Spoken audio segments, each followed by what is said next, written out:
कंचन राज मां प्रतिमा recording studio Sheikhpura. अच्छा तू ना हो वो हक चार गे, तू ना हो वो हक चार गे।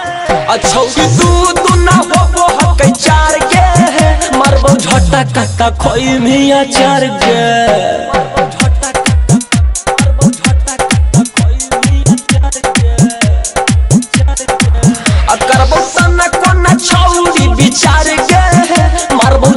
कत्ता खोई भी अचार गे। नमो शिवाय छौरी नमो शिवाय, बोल लेगे छौरी नमो शिवाय। हमहु करब गौरी हमर सभे भाई, बोल लेगे छौरी नमो शिवाय। नमो शिवाय छौरी नमो शिवाय, बोल लेगे छौरी नमो शिवाय। कि बड़ी दिन से पड़ल हलियो छौरी के पीछा, आज जाके पूरा हो तो हमर गे इच्छा। हो बड़ी दिन से पड़ल हलियो छौरी के पीछा, आज जाके पूरा हो तो हमर गे इच्छा। चाहे हो जैतो पूरा प्रचार गे,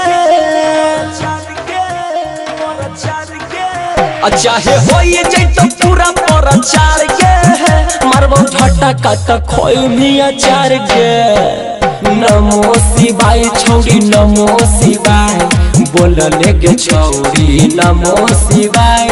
हमहु करब गौरी हमर सभे भाई, बोल लेगे छौरी नमो शिवाय। नमो शिवाय छौरी नमो शिवाय, बोल लेगे छौरी नमो शिवाय। करम ही जे माना छौरी हम नहीं मानबो, आज बोल जबड़ी ऊपर तोरा फानबो। करम ही जे माना छौरी हम नहीं मानबो, आज बोल जबड़ी ऊपर तोरा फानबो। सौरभ सुगम तोरा लागत भतार गे,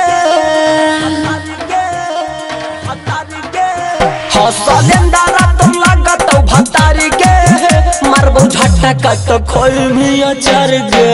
मारबो झटा कट खोल मिया चार गे। करबो तना कोना छौरी विचार गे, मारबो झटा कट खोल मिया चार गे।